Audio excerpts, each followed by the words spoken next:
Now, going over to the culture part of the podcast, you have San Francisco forcing Elon to take down his sign. Now, Elon famously changed Twitter's, the name legally as well as customer facing, to X, because that's part of his 30-year plan of wanting to have one app to rule them all, one app to guide them, and in the darkness find them. Wait, that's Lord of the Rings. But I digress. He's same concept, really. And he changed the logos there, so he has the Twitter headquarters, which for some stupid reason is still in San Francisco, which, again, he's trying to make a profitable company. That's going to be much more difficult in San Francisco when you have to pay everyone more, because thanks to the government and other reasons, the cost of living is astronomical. And also, taxes, both the local taxes are going to kill you. It's just, he could easily, I know a couple companies have saved, just going from California to Arizona, they're saving $20 million a year just in taxes. That's in addition to the savings you have in terms of cost of living.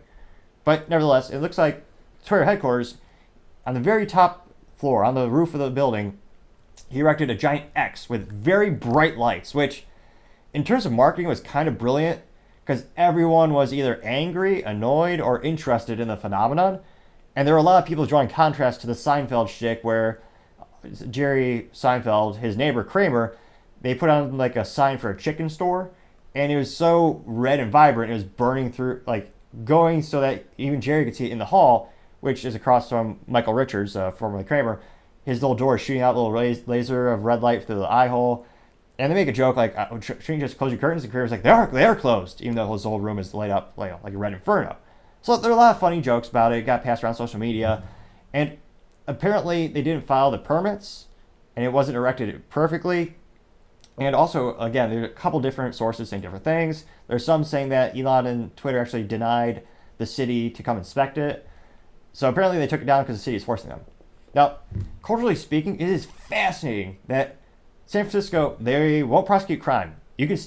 Theft is so rampant, people walk into Walgreens and steal stuff, no one stops them. And they're not prosecuted because the DAs won't prosecute them.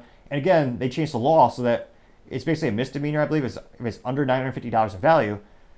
So it's just thrown out. The DAs don't prosecute it. So they won't prosecute theft. They won't prosecute any homelessness in terms of helping them out, finding a better place for them to live, giving them the mental help they need. They don't do that.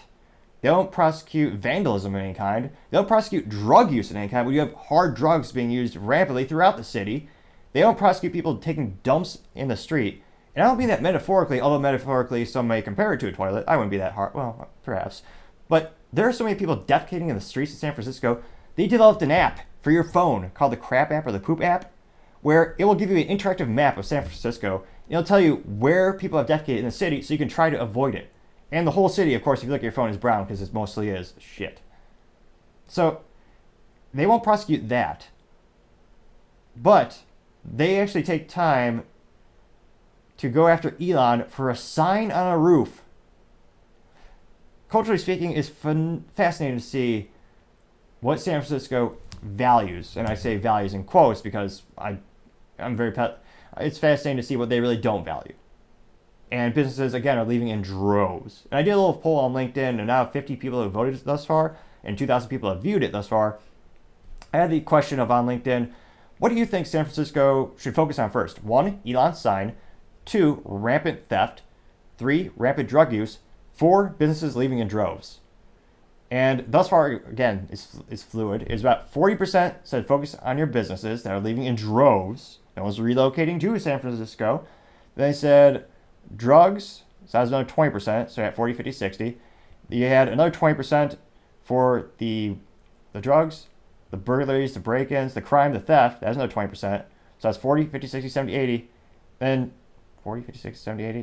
And then there's 20% on Elon. And it's changing as we go on.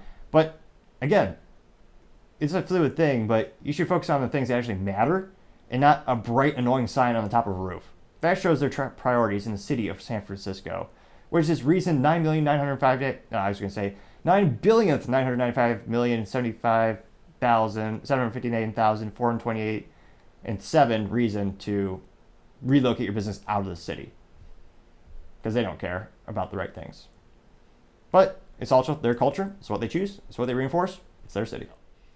Thank you, everyone, for taking the time to tune in today. I really appreciate you taking time to click that subscribe button. We're trying to get to 3,000 subscribers by the end of August, and we really appreciate it because obviously the more we grow and develop, the better the content will become and the production will become. Also, don't forget to tell your family, tell your friends, tell your coworkers, heck, tell your enemies, tell anyone and everyone. Just stay safe and fight the good fight.